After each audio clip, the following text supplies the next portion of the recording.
Hello everyone, Nika here with your Daily Neuro Nugget. I hope you're having a beautiful Friday. It is just so amazing. It's so amazing. I love Fridays. I love every day. But I have a lot of questions.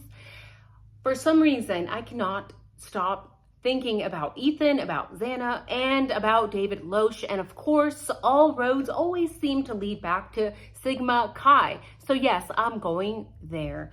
And before we get started, grab your favorite beverage. I have lemongrass today. Lemongrass is just, oh my gosh, it's amazing. It smells so good. It is so great for bloating. And I love using lemongrass in my home cooked Thai dishes. Thai food is the bomb, by the way. It is so yummy.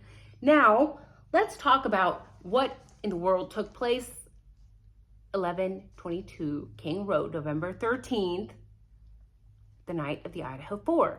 Now, allegedly, Ethan and Xana had attended a fraternity party, a Sigma Chi party from around 8 to 9 p.m. and supposedly they were there until about 1:45 a.m. Now, that is very oddly specific. Of course, this is the PCA, so yes, should we trust it? No, I don't think so.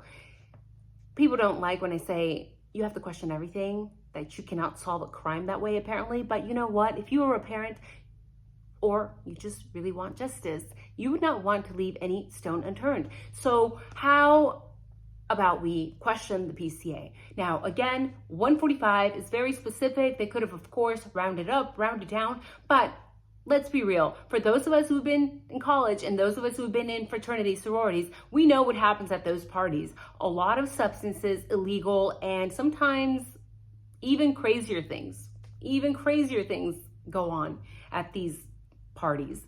Now, depending on who they got their statements from, on who supposedly last saw Ethan and Xana, well, could they have been intoxicated? Could they have been under the influence of alcohol or other substances? I'm going to say probably yes. So then, should these statements be questioned?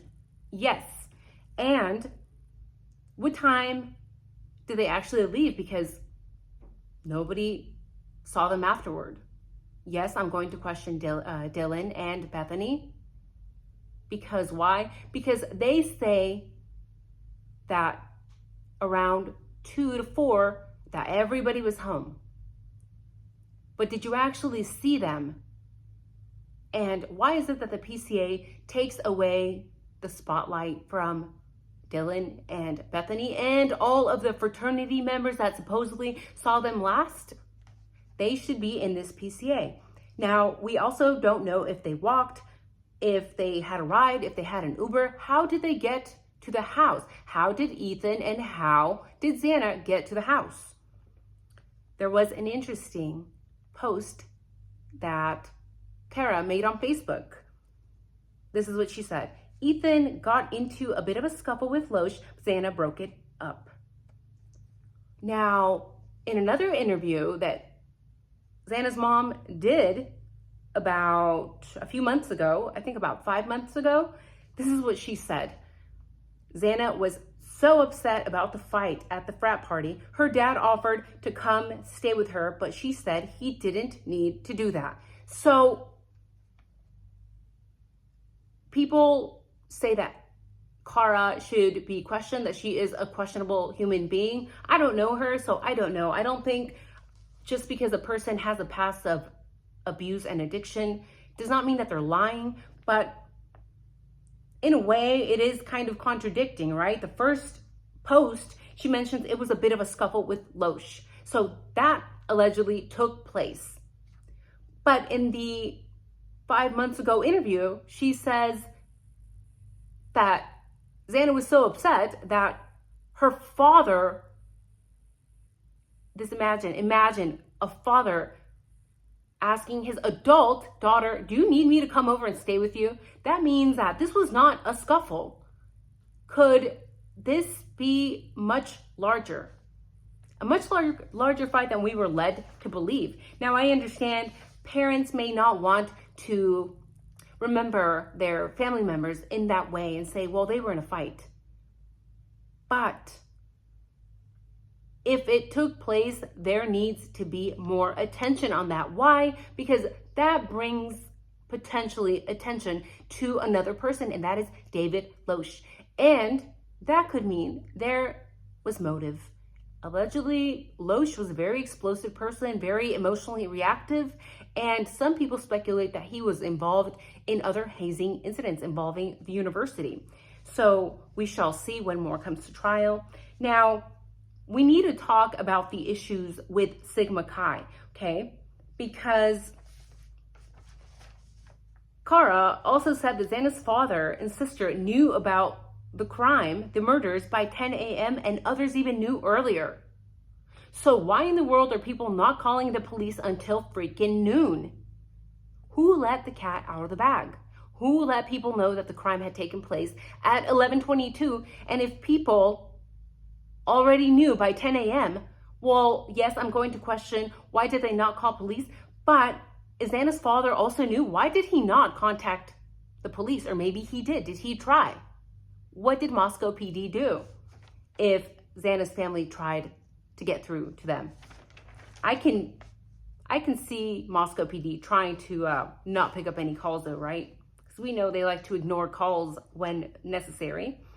Now, there is a rule in several fraternities and sororities and universities that if any sort of issue arises, it doesn't matter what it is, you do not call law enforcement. You do not call 911 until you call the president of the fraternity or sorority. And then you figure things out, and then you protect your people, because that's your bond, right? That's your bond. That's your brother and sisterhood. You protect each other no matter what. I don't agree with that. I think it's BS, because me and you would not get the same pass, right? I can't just have somebody get unalived at my house and not call the police until about 2 to 4 hours later, because, or the 8 hour gap, because I would be held accountable. So I think they should be held accountable. Whoever did not contact 911 before noon and they knew what had taken place, everyone should be held accountable. I do not care if it's a parent. I do not care if it's a brother or sister, frat. Put them in jail. They need to do their time. So fraternities, sororities, they can be lethal, right? We know that there are hazing incidents, not all over the country, but all over the entire world. Several universities all over the planet just popping up on the news. Just Google it, you'll see hundreds of articles. That's a damn shame. Why? Because we're sending our children to the universities to get educated, but if they join a fraternity or a sorority, their lethality risk increases dramatically, whether it's due to peer pressure or they feel the need to remain loyal to the group and do something stupid, or whether it is by intimidation. And there are several hazings that have also occurred at the University of Idaho. I've also covered those, so if you've not watched those videos, please go watch those videos. Now, the only logical explanation for an 8 hour gap was somebody was trying to cover their behind. And that could or could not be Dylan and Bethany. I don't care if people tell me that I should not talk about the victims. Again, I do not see them as victims because they were not attacked.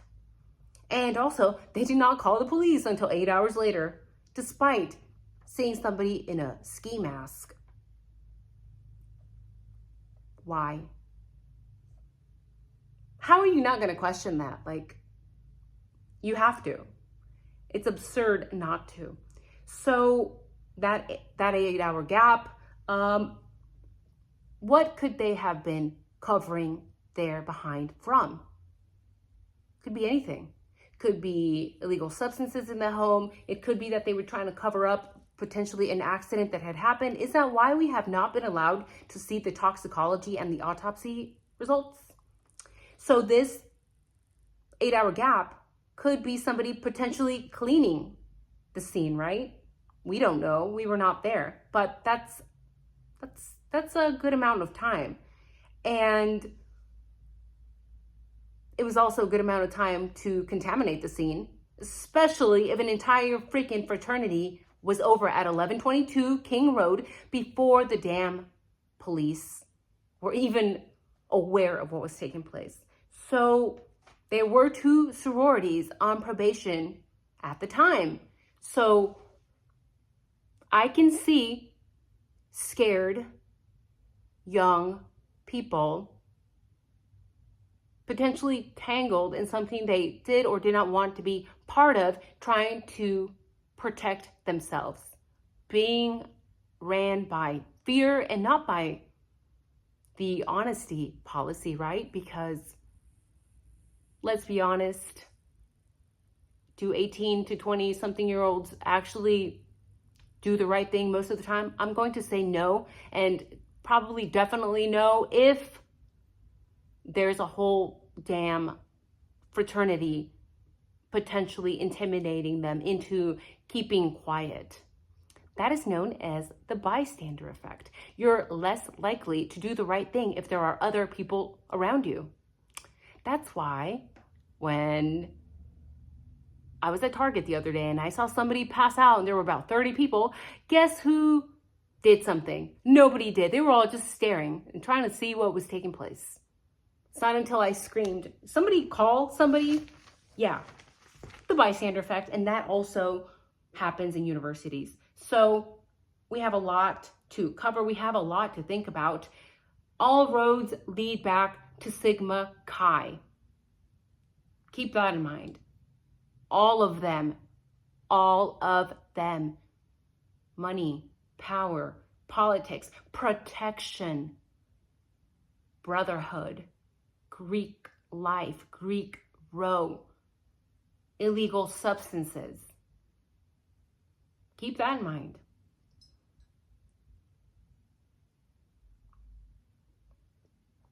And when somebody is trying to distract you